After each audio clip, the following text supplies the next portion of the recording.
Our speaker is Dagmar Nared from University of Ljubljana in Slovenia. Today, she presents her talk on the topic Distrustful Intimacies in Dating in Post-Catastrophe Hatay, Türkiye. Hello, everyone. My name is Dagmar. I am a third year PhD student of anthropology at the Department of Ethnology and Cultural Anthropology at the University of Ljubljana, which is in Slovenia.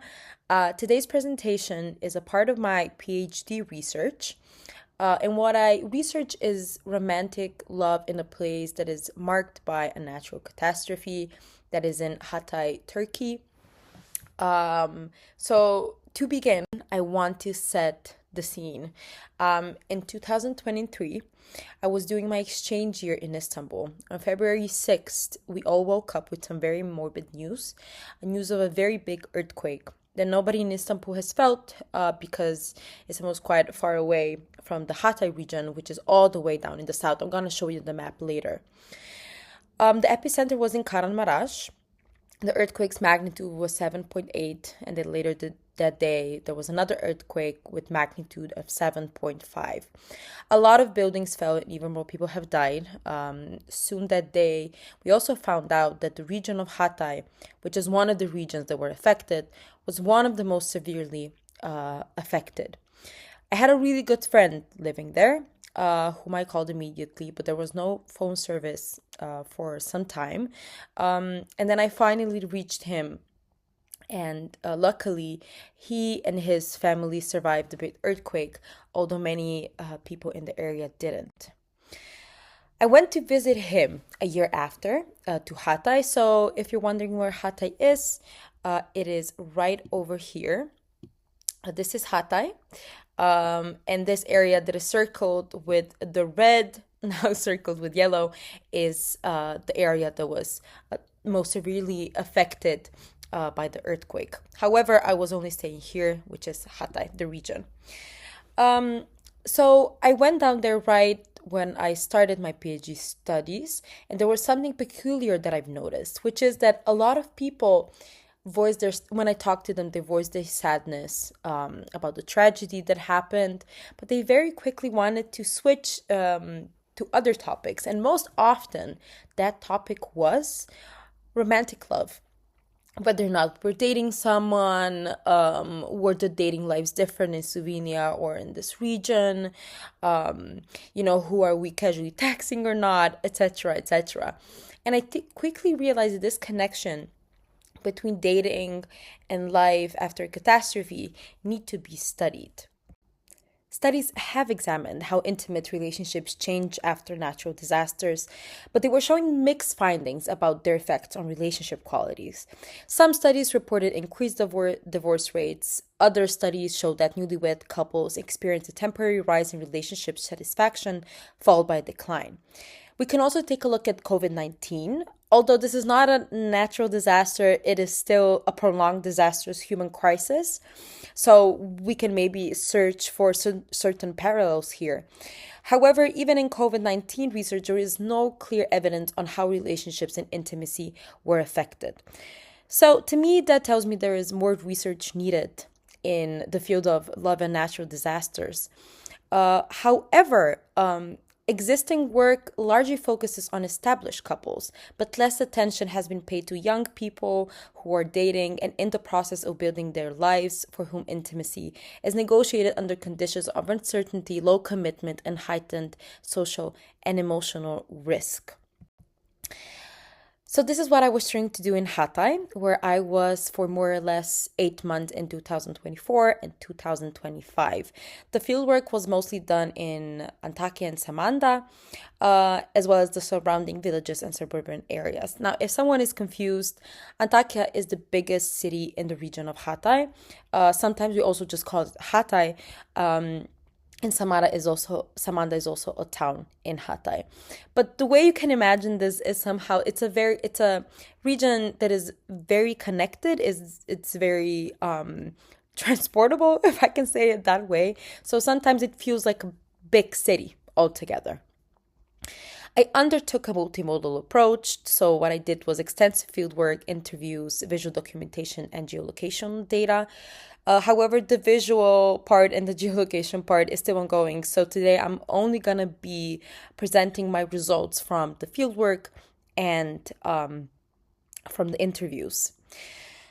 The study involved prolonged engagement in everyday social settings of residents living in this area. Through participant observation, the research observed young people who were dating or attempting to date, many of whom shared the experiences of intimacy, uncertainty, and certain type of relational aspiration over the course of the fieldwork. In addition to this observation, the study draws on 40 semi-structured interviews with young women and men, focusing on dating practices, experiences of the earthquake, and shifting gender norms.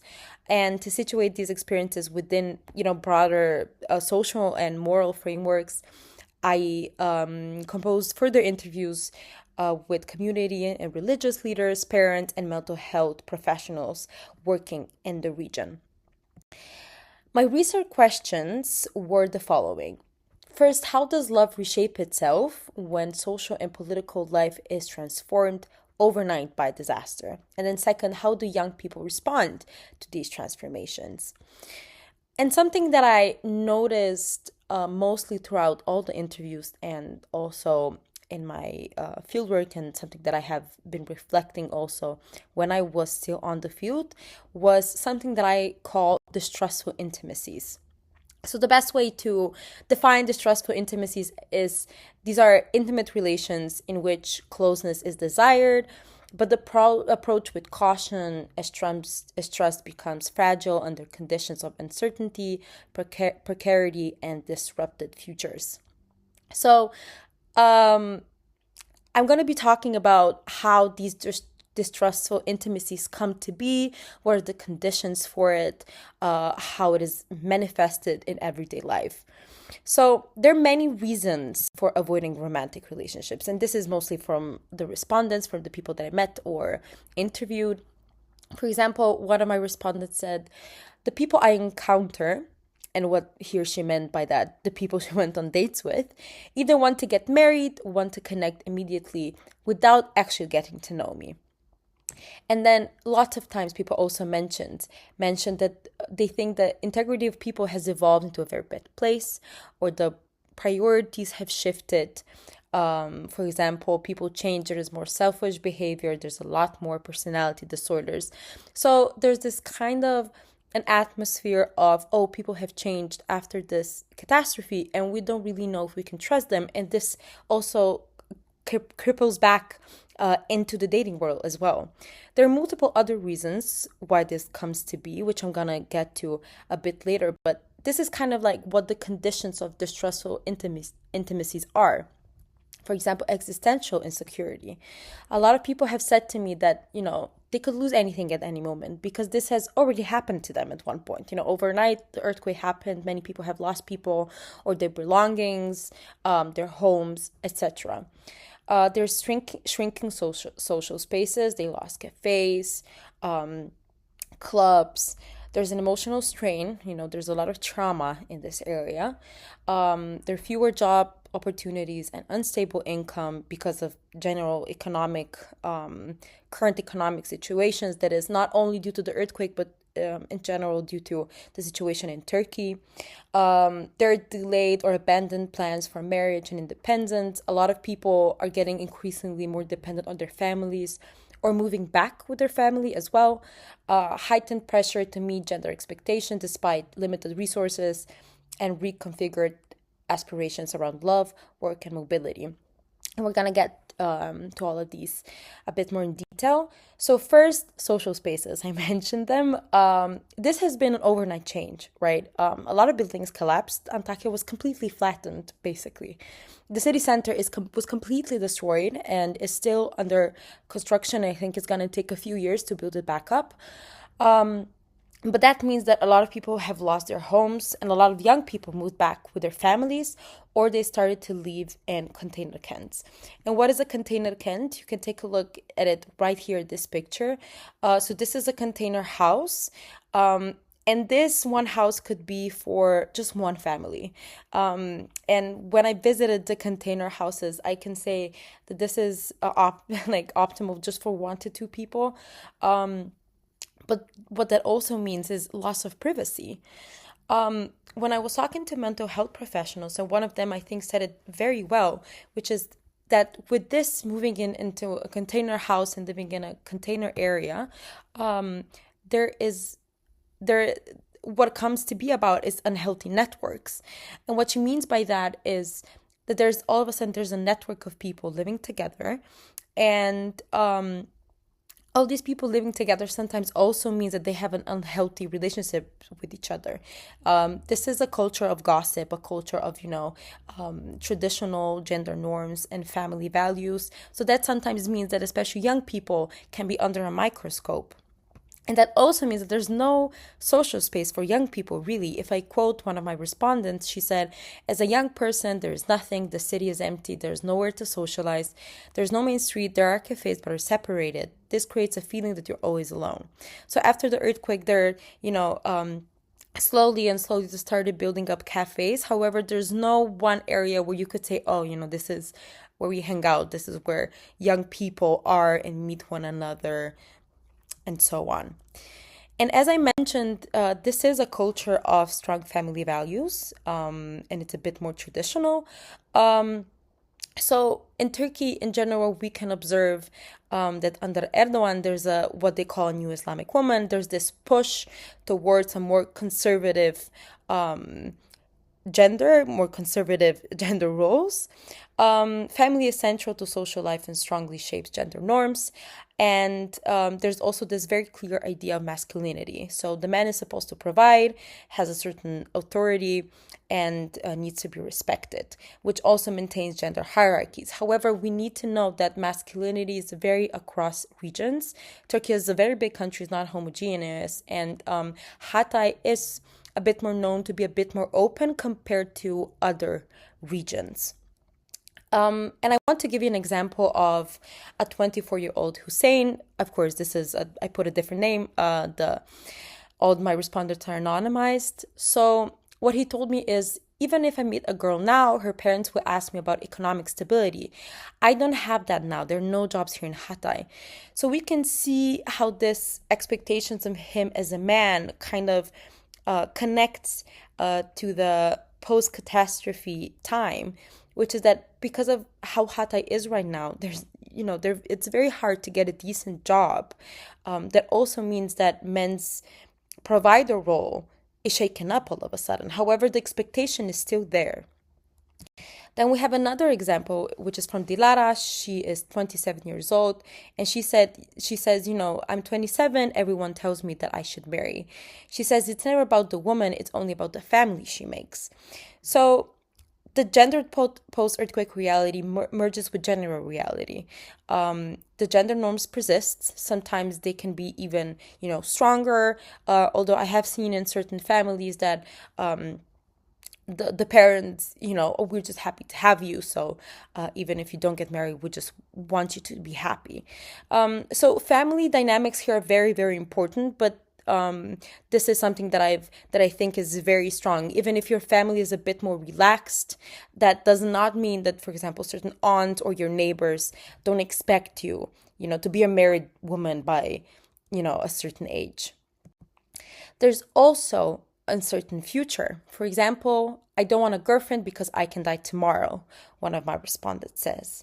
Or I want to move abroad, so I'm not dating here. I don't know what I would do if I meet someone and fall in love. So what I noticed is that love changed because of how uncertain the future has become.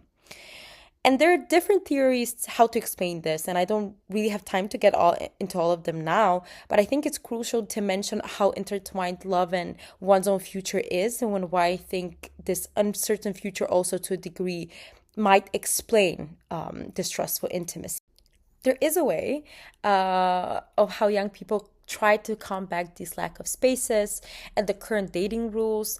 And there is one way that makes certain things a bit easier, which is the virtual world.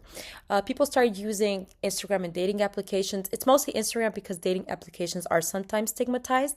And I want to give you an example of how this works. For example, if there is a man in a cafe together with his friends and takes a look at another table, he's a nice looking girl, he's attracted to her, he cannot just come up to her and ask her for her number or anything like that. So because that would be considered weird, it's a bit of a taboo to do so. So what happens is that he tries to contact her over Instagram. And because everyone knows everyone in Hatay, there's a friend of a friend that, could know her name if his friends don't know. And so what he does is send her a follow request. And you can see on this photo here, one of the girls that I interviewed showed me this. It's a follower requests on Instagram. And if you scroll, this is just one shot, because if you scroll down and down and down, you would see lots of it. So this is how they try to date nowadays, mostly, is they try to find each other in this way because, as I said, the social infrastructure is a bit beaten up currently, but that also means that this is a space for disregarding taboos sometimes and what is considered ayib, which means what is considered rude. So I would say this is one of the strategies that the young people found to kind of combat the current situation. What is love after earthquake? Existing research asks how disasters affect relationships, but my research asks how disasters affect the possibility of forming them, specifically looking into young people who are dating and trying to build a life. What I noticed is distrustful intimacies that, start to function. However, it functions both as a protective strategy, for your own self and as a barrier to forming relationships. So young people respond to distrust and the erosion of social infrastructure by turning to virtual world oftentimes. So I would like to say thank you. I'm going to be very happy if there are any comments, questions, and I'm very much looking forward to the debate.